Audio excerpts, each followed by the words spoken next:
میمونہ کی مہندی اور اس کی ساس۔ میمونہ شادی کے شروع کے دن تھے۔ ایک دن ساسو ماں کی خدمت میں جھک کر سلام کیا تو ساسو ماں نے میمونہ چوڑیوں سے بھرے مہندی لگے ہاتھوں کو پیار سے تھام کر پاس بٹھا لیا۔ تبھی خان صاحب نے کہا، جاؤ میمونہ امی اور میرے لیے 2 کپ چائے تو بنا کر لاؤ۔ ساسو ماں نے فوراً خان صاحب کو ٹوک دیا کہ جب تک میری بہو کے ہاتھوں سے مہندی نہیں اترے گی میمونہ کو کسی کام کو ہاتھ لگانے کی ضرورت نہیں ہے۔ بس یہ بات میمونہ کے نازک دل میں ایسے چبھی کہ خوشی سے میمونہ کی آنکھیں جگمگانے لگیں اور اس نے یہ بات پلوں سے باندھ لی۔ 12 دن گزر گئے، پھر 18 دن، 25 دن اور 1 ماہ بھی گزر گیا۔ نہ میمونہ کے ہاتھوں کی مہندی کا رنگ پھیکا پڑا، نہ کسی کام کو ہاتھ لگایا۔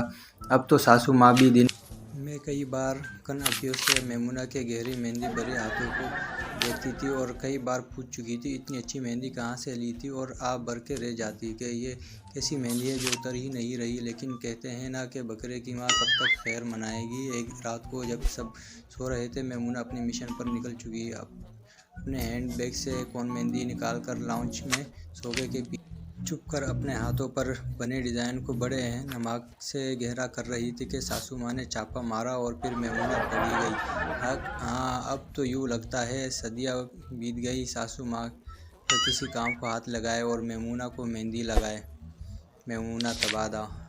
مزید ایسے سٹوریز کے لیے ہمارا چینل سبسکرائب کریں۔ شکریہ۔